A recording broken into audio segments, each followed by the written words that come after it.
Hello everyone, can you believe it? Caulfield's back. Can't wait to get there on course on Saturday and experience all the joy once again which this great track has to offer, and hopefully tip plenty of winners. We'll see how we went last week. Again, just down. We got a few placings. Kind gesture and So Sleek. We're probably unlucky not to test the winner, but it doesn't matter now. And then the winner we had was Size. So we're in the red at the moment, but let's hope we can get back up to the green this Saturday. Race number 1 is a 2-year-old handicap over the 1,000 metres, and I'm with Outback Miss here. A very exciting horse. This horse won on debut at Bendigo by 3 lengths.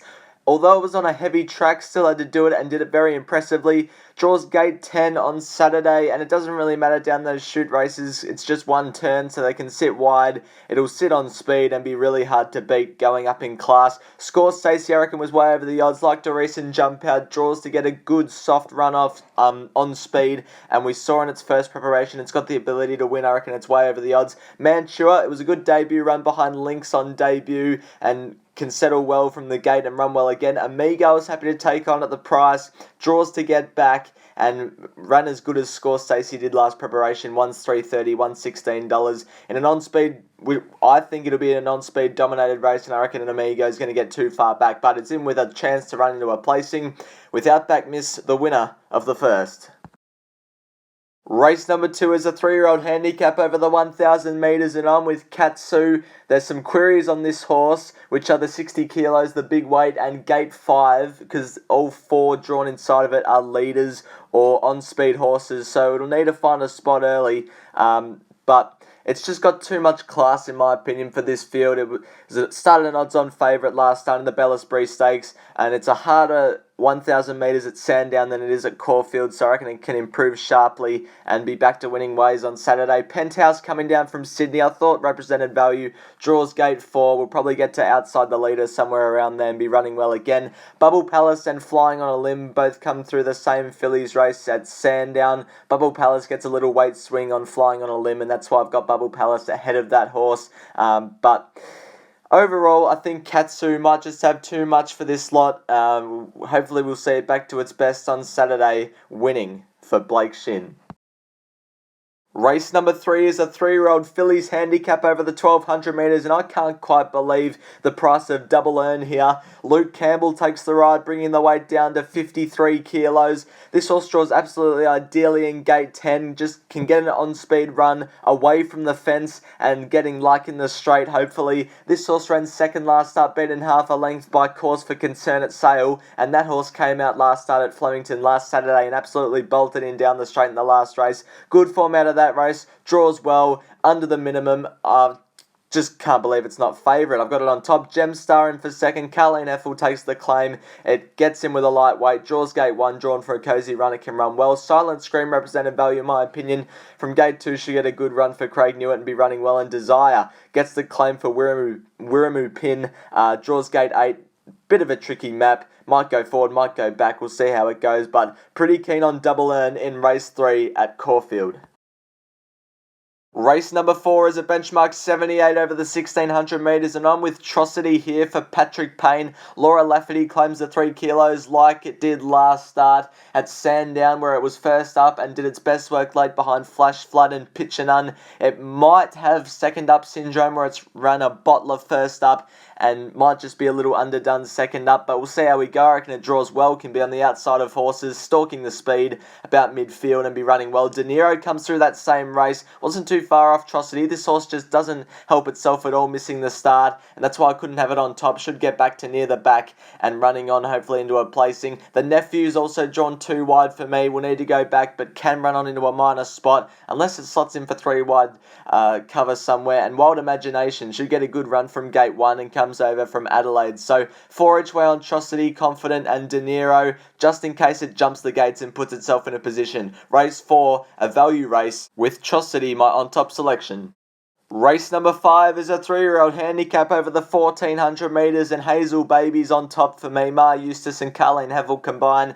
Carleen Heffel brings this horse's weight down to 2 kilos. From gate 5 can settle close to the speed, just in behind runners, closer than it did last start, hopefully peeling to the right part of the track, and I reckon it's ready to win. It was good last start behind Extra 2, and will get back to winning ways, hopefully, like it did 2 back at its maiden. Redmond, I thought, represented value, comes over from New Zealand for Luke Campbell, claiming the 2 kilos. Draws gate 7 will be in a nice spot, and I reckon is over the odds at $10. Lounge Bar Ruby just keeps performing with the weight, so I reckon it can carry the weight now. Draws gate 1 for a soft run. We'll need to get into the best part of the track, however. And Crimo, I reckon this is a quality horse, just needs to find the right race, and from gate 13 we'll have to probably go back, and best chance is a minor spot. But I'm with Hazel Baby with a small each way play on Redmond in race number 5.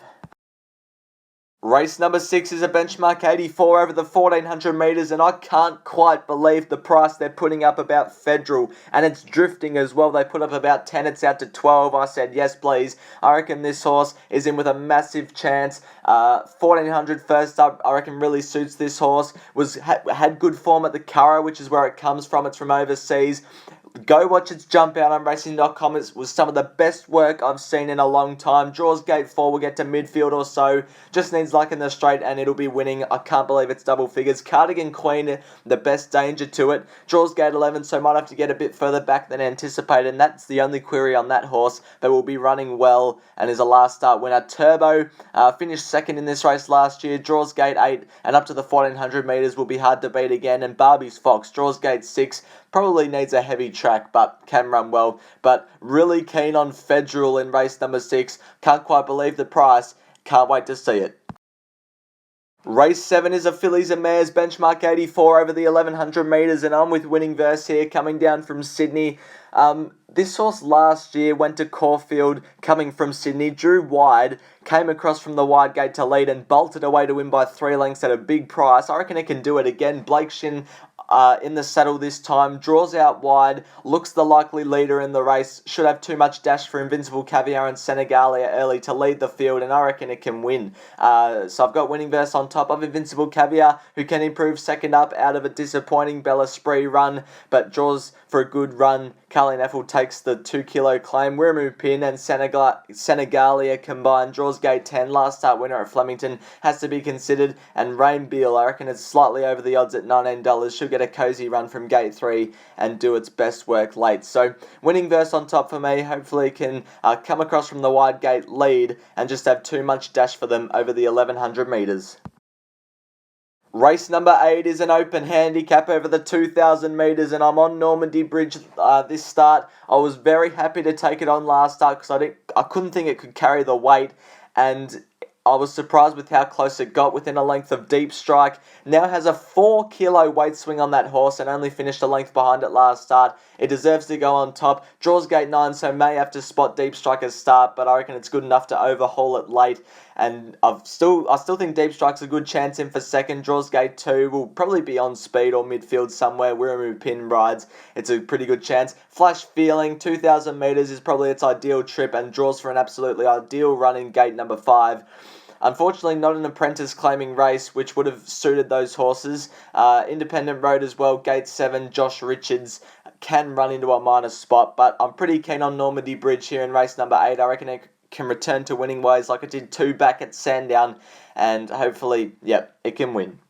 Last week, the last man standing competition started. Me and Sky High Horse Racing are the only 2 entered so far, and as we have a look at the leaderboard, Sky High Horse Racing has started with a flyer, 35 in the green from tipping Psy last week, and me, I'm in the red, $100 down because of Zion. But we'll get on to this week's selections. So Sky High Horse Racing has gone with Katsu, 60 the win. Also 10 the win on Marshall Eagle in the 4th. And then he's gone for 20 the win on the Big Goodbye up at Eagle Farm in the WJ Healy Stakes, and then a $10 all-up win, Katsu, into the Big Goodbye. Me, I've sort of spread it pretty evenly this week for level returns, so hopefully I can do what Sky Horse Racing did last week. 75 the win Normandy Bridge, 50 the win Outback Action, 35 the win on Double Earn in race 3, and also 10 each way on Federal in race number 6. So that's last man standing. If you do want to join, then just message me, _Staminator on Twitter. The last race, race number 9, is a benchmark 84 over the 1200 metres, and I've got Outback Action on top. Very hard to split the top two in my opinion, but I went with Outback Action because it's got a lighter weight, it draws a better gate, and it'll be in front of Prowling in the run. If it can replicate what it did 2 starts ago at Mornington, it'll win this race. Draws gate 5, doesn't have to lead, can be just in behind them or on the outside of the leader, and I reckon it's in for a good chance and can win. Prowling in for second, will need the speed on to run on. Draws gate 2, so we'll need some luck, but Benny Mellum in the saddle shouldn't matter. Umgawa, Wiramu Pin claims at 2 kilos. From gate 6, it will get a good run. Was good in the Golden Topaz first up. Will only take improvement second up. And Tijuana might need the run first up and draws a tad wide, but can run well. So I'm with Outback Action in the last. But thanks for watching my preview of Caulfield. Can't wait to be there on Saturday. Can't wait to experience the new look Caulfield. And hopefully we can tip some winners as well. I'll see you next week.